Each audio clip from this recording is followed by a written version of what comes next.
আসসালামু আলাইকুম সবাইকে। যারা আমাদের এসএসসিতে পড়াশোনা করতেছি, মানে ক্লাস 9 এবং ক্লাস 10 দুইজনকেই বলতেছি, আসলে তাদের জন্য আজকে খুব গুরুত্বপূর্ণ একটা ট্রিক্স নিয়ে আসছি। সেটা হচ্ছে যে আমরা আমাদের ফিজিক্স, কেমিস্ট্রি, জেনারেল ম্যাথ এবং হায়ার ম্যাথের ভিতরে কিরকমভাবে নবম শ্রেণী থেকেই অথবা দশম শ্রেণী হলে দশম শ্রেণী থেকেই বা এসএসসি আগায় যাচ্ছে প্রায় এইরকম সময়েই কিভাবে আমরা এই যেগুলোতে আমাদের ম্যাথমেটিক্যাল পার্টগুলো আছে সেই জায়গাগুলো যথেষ্ট উন্নতি সাধন করতে পারি, কি বা কিরকমভাবে আসলে এই জিনিসগুলোকে পড়া লাগে। বিশেষ করে এই চারটা সাবজেক্টে, বায়োলজি আমাদের সায়েন্সের সাবজেক্ট হলো, সেখানে আসলে ম্যাথমেটিক্যাল পার্টগুলো কম, তো সেটা আমাদের এমসিকিউ বা সিকিউ দুই জায়গাতেই মানে টপিক বুঝলে বা কনসেপ্ট ক্লিয়ার থাকলে একটু প্যারা কম খাইতে হয়। বাট দেখা যায় যে যতই আমরা হচ্ছে যে বোর্ড সিকিউ টিকিউ যাই কমপ্লিট করে যাও না কেন, তুমি কিন্তু তোমার পরীক্ষার ভিতরে যে দেখবা যে হুবহু কমন জিনিসটা তুমি পাও নাই এই যেগুলো ম্যাথমেটিক্যাল টার্ম যুক্ত জায়গা সেগুলাতে। তাহলে আমরা কি করতে পারি? ওকে, চলো আমরা জেনে নিই আজকে এই ভিডিওর মাধ্যমে। আশা করি যে ক্লিয়ার হয়ে যাবে যে চারটা সাবজেক্টকে কিভাবে আমরা খুব সহজেই একটা নখদর্পণে নিয়ে চলে আসতে পারি। ফার্স্টে আমাদেরকে যে প্রথম এবং খুব গুরুত্বপূর্ণ একটা কাজ কমপ্লিট করতে হবে সেটা হলো ভাইয়া, যে সবসময় একটা জিনিস মাথায় রেখো, থিওরি সবসময় সবকিছু না। ঠিক আছে, আমি আমারই প্রত্যেকটা ভিডিওর ভিতরেই বলি কিন্তু যে থিওরি হচ্ছে মাস্ট এবং ফার্স্ট প্রায়োরিটি। থিওরিটা মাস্ট বি তোমাকে কমপ্লিট করতে হবে, এবং এটা সত্য কথা, কিন্তু থিওরিটা মাস্ট বি কমপ্লিট করতে হয়। আমি তোমাকে সিম্পল উদাহরণটা দেই, একটু ভালো করে জিনিস বুঝো। যে একটা ছেলে থিওরি পারে, অ্যাপ্লিকেশন পারে না, ও যে কোশ্চেনের কিছু উত্তর করতে পারবে। যে অ্যাপ্লিকেশন পারে কিন্তু হুবহু কমন পড়ে নাই পরীক্ষাতে, তার মানে সে উত্তরই করতে পারবে না, কারণ ও অ্যাপ্লিকেশন খালি পড়ছে, থিওরি তো পড়ে নাই, এবং ওর সাথে কমন পড়ে নাই, তার মানে কেউ পারবে না। বাট যে অ্যাপ্লিকেশন এবং আমাদের থিওরি দুইটা জিনিস সম্পর্কে খুব ভালো মতন কনসেপ্ট ক্লিয়ার করে রাখছে, তাকে তুমি কমন কোশ্চেন দাও অথবা আনকমন কোশ্চেন দাও, সে একটা ভালো মার্কের উত্তর করে আসতে পারবে।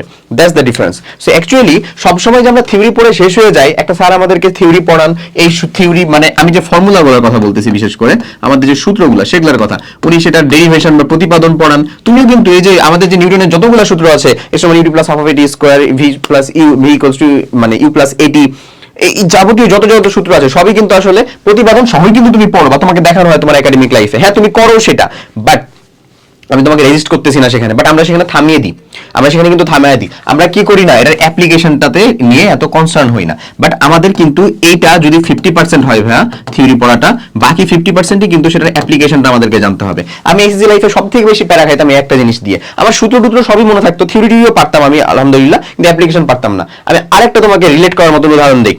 তোমরা ফিজিক্সের যে একটা চাপের পরে যে চ্যাপ্টারটা আছে, পদার্থের উপর বস্তু তাপীয় ক্রিয়া বা তাপীয় প্রভাব যে চ্যাপ্টারটা আছে, এই চ্যাপ্টারটাই যদি দেখা যায়, এই চ্যাপ্টারই কিন্তু সবার অপছন্দের সিকিউ উত্তর করার জন্য সবার অপছন্দের তালিকা লিস্টে প্রথম থাকবে দেখা যাবে এই চ্যাপ্টারটা। কেন? ওই চ্যাপ্টারে কি আলাদা কিছু বা কঠিন কিছু হ্যান এমন কিছু? উত্তরটা হচ্ছে না, ওটা থিওরিটিক্যাল পার্টগুলা খুব বেশি ক্লিয়ার না, এবং ওইখানে ওই চ্যাপ্টারের ভিতরে ওটার অ্যাপ্লিকেশন সম্পর্কে খুব কম ধারণা দেওয়া আছে। আর আমরা অলরেডি আমাদের মানে একেবারে চাপ পর্যন্ত পছন্দের চ্যাপ্টার কমপ্লিট করার পরে প্রথমে একটা শত্রু চ্যাপ্টার মনে করি ওটাকে, যে ওই চ্যাপ্টার আমি করবো না বাবা, কোনো সমস্যা নেই, আলহামদুলিল্লাহ, বাদ থাক। বাট ওই চ্যাপ্টার ঠিক মতন কিন্তু পড়লে ওখান থেকে কোশ্চেনটা খুব কঠিন হয় না, গ বা ঘয়ের ভিতরে একটা মাত্র দেখা যায় যে 3-4 প্যারার ভিতরে উত্তর হয়ে যায়। এটা কিন্তু তোমাকে মানতে হবে, তুমি বইটা খুলে দেখো, সাপ্লিমেন্টটা বা টেস্ট পেপারটা খুলে দেখো, গ বা ঘয়ের ভিতরে বা আমাদের অল ইন ওয়ান মাস্টার বুকের ভিতরে এটা দেওয়া আছে। তো গ বা ঘয়ের ভিতরে দেখবা যে 3 বা 4 মানে পেজে মানে লাইনের ভিতরে একটা উত্তর হয়ে গেছে, আরেকটা বড় আছে অবশ্যই, বাট বাকিটা এরকম। ওটা না পারার কারণটা হচ্ছে অ্যাপ্লিকেশন ওরিয়েন্টেড না হওয়া। এবং আমি যখন বিশেষ করে এসএসসি লাইফে ছিলাম, তখন এখানে আরেকটা কাহিনী ঘটতো, কি জানো ভাই, আমাদের বিশেষ করে মানে কিছু শিক্ষক ছিলেন এরকম মানুষ, শিক্ষকরা সবসময় আমাদের কাছে রীতিমতন অনেক সম্মানের একজন ব্যক্তিত্ব। তো তারপরেও তারা মেইনলি আমাদের স্কুলে বা বিভিন্ন স্কুলে আসলে কোচিং সিস্টেমটা প্রচলিত আছে, এবং কোচিং সিস্টেমের মেইন মানে কোচিং সিস্টেমটা তোমার কাছে গুরুত্বপূর্ণ হওয়ার মেইন কারণটাই হচ্ছে ক্লাসে সময় হয় না। আমি বেশিরভাগ ক্ষেত্রেই বলবো যে শিক্ষকদের সময় হয় না মোটামুটি ভাবে সম্পূর্ণটা কনসেপ্ট ক্লিয়ার করে আবার সেটা থিওরিটা বুঝিয়ে মানে অ্যাপ্লিকেশনটা বুঝিয়ে দেওয়ার, ওনারা অ্যাপ্লিকেশনটা কোচিং এ বুঝায়, দ্যাটস ওয়াই মানুষজন কোচিং মুখী বেশি হয়। বুঝছো জিনিসটা?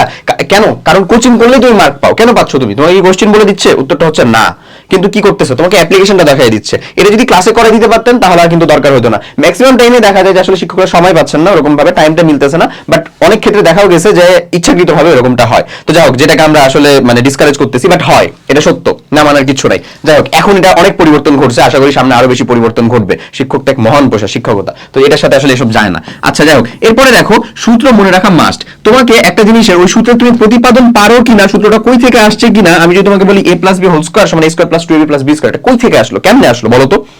তো অনেকেই কিন্তু উত্তরটা পারবে না প্রতিপাদন করতে। এখন কেউ আবার a plus b into a plus b এরকম ভাবে দেখাবে, ওটার কথা বলতেছি না। ওই যে জ্যামিতি বর্গ এঁকে যে এরকম ভাবে যেটাকে প্রমাণ করতে হতো ওটার কথা বলতেছি, ওটা কিন্তু অনেকেই পারবে না, আমার নিজেরও তো খেয়াল নাই ওরকম ভাবে, বাট স্টিল কিন্তু আমরা ফর্মুলাটা জানি। তো সূত্রগুলো তোমাকে মাস্ট, এটা কিন্তু ভোলা যাবে না। সূত্র না পারলে কিন্তু তুমি ম্যাথের ভিতরে বসাতেই পারবে না। তুমি অ্যাপ্লিকেশন জেনে গেলে সূত্র জানো না, লাভ হলো কোনো লাভ নাই। সো আমাদেরকে সূত্রটাও ভালো মতন সবসময় একেবারে ঠোঁটস্থ থাকা লাগবে।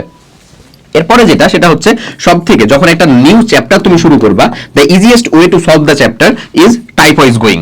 তো ওই চ্যাপ্টারের কতগুলো টাইপ হইতে পারে যেটা তুমি যে কোনো একটা সহায়ক বইয়ের কাছ থেকে হেল্প নিতে পারো। টেস্ট পেপার হতে পারে, তোমার কাছে গাইড বুক হইতে পারে, আমাদের কিউ এসএসসি সাজেশন আছে, অল ইন অন মাস্টার বুক আছে, এখানে কিন্তু টাইপ করে সাজিয়ে দেওয়া আছে। টাইপ করে দেওয়া থাকলে ধরো 100টা টাইপ আছে, হট এভার থাকুক না কেন, বাট স্টিল কিন্তু তুমি জানো যে 100টা টাইপ আছে, 100টা টাইপ তোমাকে পড়তে হবে। এমন হইতেই পারে যে 100টা তোমার পড়া হইল না, নো প্রবলেম, তুমি ধরো 65টা টপিক পড়তে পারলা, টাইপ পড়তে পারলা, ধরে নাও এতগুলো টাইপ তো থাকে না, পুরো বই মিলা বোঝায় আছে। যাই হোক, যেটা বলতেছি, তো ধরো 65টা টাইপ পড়লা, বাট স্টিল কিন্তু তুমি জানো যে তুমি আরো 35টা টাইপ আছে এখানে যেটা তুমি পারো না। আমরা অনেকেই এমন মানুষজন থাকি যে আমি কি পারি না আমি সেটাও জানি না, বাট অ্যাটলিস্ট তুমি তো এই জায়গাটার ভিতরে থাকলে অন্তত তুমি জানো যে তুমি কি কি পারো না, তুমি কি কি পারো না সেটা তুমি জানো। মানে এটা সক্রেটিসের কথা নাকি কার, আমার রিসেন্ট একেবারে মানে খেয়ালটা হারিয়ে গেল, বাট যাই হোক, ব্যাপারটা হচ্ছে এরকম যে আমাদের মধ্যে অনেকেই জানে না যে তারা কি জানে না, ব্যাপারটা এরকম, বুঝছো? মানে আমি কি কি জানি না বা আমি কি কি পারি না সেটা অন্তত আমি জানি, তাও একটা কিন্তু লাভ থাকবে আসলে।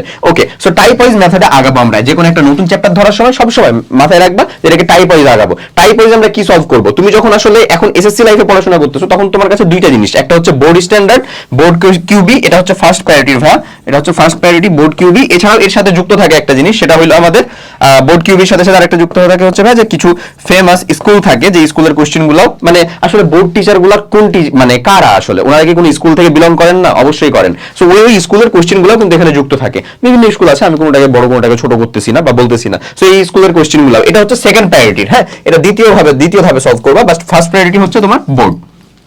ওকে, এরপরে দেখো এটা গুরুত্বপূর্ণ একটা জিনিস, তোমার কনসেপচুয়াল জিনিসটাকে ক্লিয়ার করার জন্য নিজের তৈরি করার নোট। সবসময় দেখবা যে মানে আমরা যে অনলাইনে ক্লাস কন্ডাক্ট করি ওদেরকে বলি যে তুমি হচ্ছে যে ওই চ্যাপ্টারে ওটা থেকে তুমি নোটটা করে দিও, নো প্রবলেম। ওই নোটটা কিন্তু দেখবা মেলা মানুষজন আছে যারা হচ্ছে সুন্দর মতো নিজের গ্যালারিতে সেভ করে, এটাকে পিডিএফ বানায়, ক্যান স্ক্যানার দিয়ে হোয়াটএভার কিছু একটা করে, বা স্টার দিয়ে রাখে যে মোস্ট ইম্পর্টেন্ট ছবি, বাট ওই যে ছবি সেভ করলো ওখানেই থাকলো, ওই নোট জিন্দেগিতে তার কাজে আসবে না। একেবারে লিখে নাও এটা জিনিস, মানুষের করা নোট এটা ভার্সিটিতে খালি ভার্সিটির পরীক্ষার আগের রাতে কাজে আসে।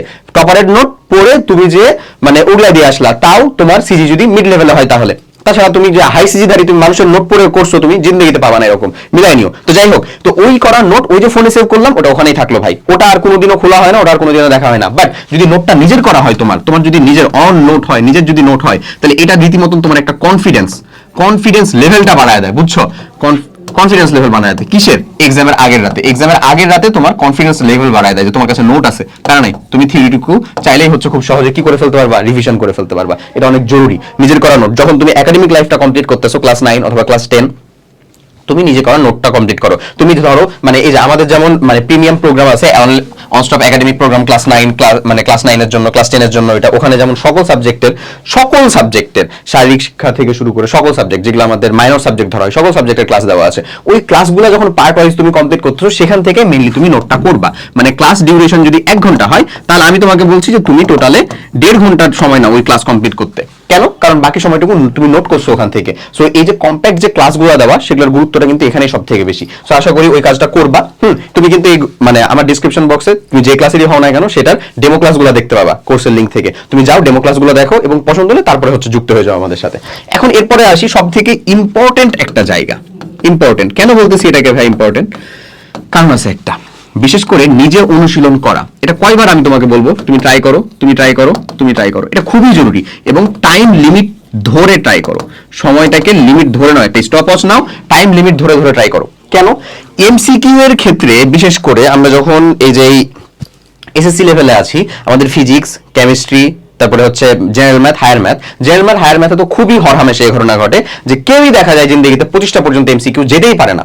কেন হয় এরকম? কারণ আমরা টাইম লিমিট ধরে আমরা এমসিকিউটাকে প্র্যাকটিস করি না। তুমি টাইম লিমিট ধরে নাও হচ্ছে 20 মিনিট, আমি এই 20 মিনিটের ভিতরে দেখি কয়টা কোশ্চেন সলভ করতে পারি, এটাই তোমার টার্গেট। তোমার ঠিক হলো কি ভুল হলো সেটা পরের কথা, টার্গেট সলভ করে যেতে পারা। কারণ তুমি কিন্তু অনেকগুলো সলভই করে যেতে পারো না। তবে আবার একটা কাহিনী, সেটা হচ্ছে যে ওই কোশ্চেনের উত্তর কিন্তু ও পারবে যদি আরেকটু বেশি সময় দেওয়া হয় তাহলে। সো পারা একটা জিনিস, আর সময়ের মধ্যে পারা আরেকটা জিনিস, সময়ের মধ্যে পারাটা হচ্ছে আমাদের দরকার। শুধু পারলে তো হবে না যে এই কোশ্চেনের উত্তর তো আমি পারি ভাইয়া, পারো ভাইয়া বুঝলাম, তোমার একদিন লাগে এটা উত্তর করতে, লাভ আছে কোনো আমার পাইরা ওইটা লাভ নাই। তুমি ওই কোশ্চেন যদি 25 মিনিট, যে 25 মিনিট তোমাকে ওখানে সময় দেওয়া, ওর ভিতরে যদি না পারো কোনো লাভ হবে কি? হবে না। সো মানে ওই সময়ের ভিতরে পারতে হবে, এটা অনেক গুরুত্বপূর্ণ। সো এটার এই যে এই পিসিএমবি যেটার জন্যই হোক না কেন তুমি নিজে ট্রাই করবা, অনেক জরুরি। এরপরে ভেরি লাস্ট থিং সেটাতে যাব, সেটা হচ্ছে ভাই অ্যাডভান্স জিনিসপত্র। এটা কেন বলতেছি, আমার সাথে লিটারালি নিজে কিছু আমার সাথে আমার পরিচিত একেবারে মানে এখন নাম তো আমার ভুলে গেছি প্রায়, তো যাই হোক মানে এছাড়াও আমি ওদেরকে চিনি, চেহারা চিনি অন্তত, তাই আমার সাথে এরকম মানুষজন যুক্ত আছে। বেশ কিছু মানুষজন যুক্ত থাকার ভিতরে যাদের সাথে আমার রেগুলার কথা হয় তাদের ভিতরে আমি অ্যাবাউট দেখি হচ্ছে 7 জন, যার ভিতরে বোধহয় ক্লাস 9 এর হচ্ছে একজন আর ক্লাস 10 এরই হচ্ছে 6 জন, যারা রেগুলার কথাবার্তা বলে। যে মানে ধরো এমন একটা ম্যাথ দিছে, এই যে কেমিস্ট্রি থেকে, অর্গানিক কেমিস্ট্রির পার্ট থেকে, তারপরে হচ্ছে ওই যে আমাদের ফিজিক্সের যে অংশগুলোর কথা বললাম, চাপ, তারপরে নিউটন, তারপরে কাজ, শক্তি, ক্ষমতা, হ্যান, এমন একটা জায়গা দিছে যেটা কিন্তু ওর সিলেবাসের ভিতরেরই না। আমি ওকে জিজ্ঞাসা করি তুমি এটা কই পাইলা, এটা তো তোমার সিলেবাসের ভিতরেই না। বা ও তখন আমাকে দিবে যে অমুক ক্যাডেট কলেজে ভাইয়া, বা অমুক ক্যাডেট এটার জায়গাতে ওটা আসছিল ভাইয়া, বা অমুক স্কুলে এটা আসছে ভাইয়া, তুমুক জায়গাতে এটা আসছে। হ্যাঁ, সেখানে আবার আসতেও পারে, মানে সেটা আসলে তার সিলেবাসের সাথে একেবারে অপ্রাসঙ্গিক এমন কিন্তু না, কিছুটা প্রাসঙ্গিক, মানে ওই কন্টেন্টটুকু অতটা ডিরাইভ মানে ডিপলি ওর সাথে নাই।